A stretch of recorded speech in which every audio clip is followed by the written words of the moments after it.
Mexican president states that Trump is not. President Donald Trump announced on Saturday that the United States had carried out a very successful attack on three key Iranian nuclear facilities, including the heavily fortified Fordo site, as well as Natanz and Isfahan. President Donald Trump announced on Saturday that the United States had carried out a very successful attack on three key Iranian nuclear facilities, including the heavily fortified Fordo site, as well as Natanz and Isfahan.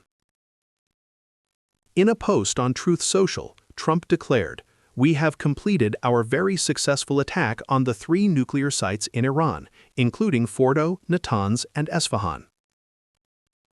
He added that all U.S. aircraft had safely left Iranian airspace after dropping a full payload of bombs, particularly on the mountain-embedded Fordo facility.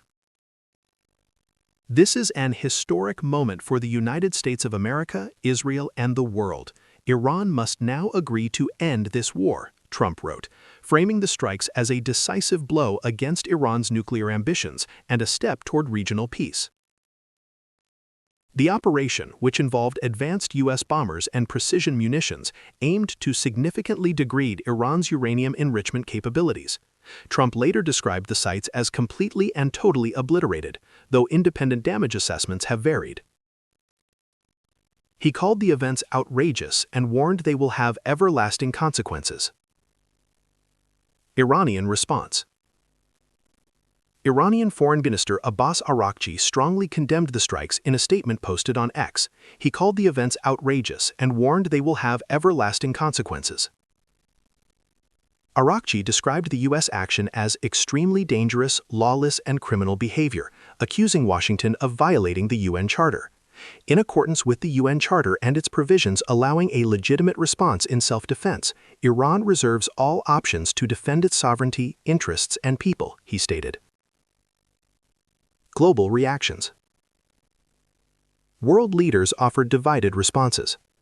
Israeli Prime Minister Benjamin Netanyahu praised the strikes, congratulating Trump for a bold decision that he said would change history by denying Iran nuclear weapons. Some Western allies, including the UK's Keir Starmer, acknowledged the threat posed by Iran's nuclear program while stressing the need for stability and diplomacy. Others expressed alarm. UN Secretary-General Antonio Guterres warned of a dangerous escalation in an already volatile region and urged immediate de-escalation.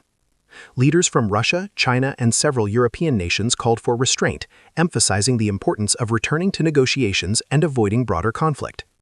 Gulf states, including Saudi Arabia, voiced concern over potential regional instability.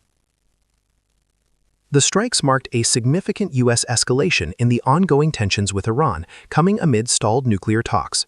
As of mid-2026, the episode remains part of a fragile and complex situation involving ceasefires, renewed diplomacy, and continued uncertainty in the Middle East.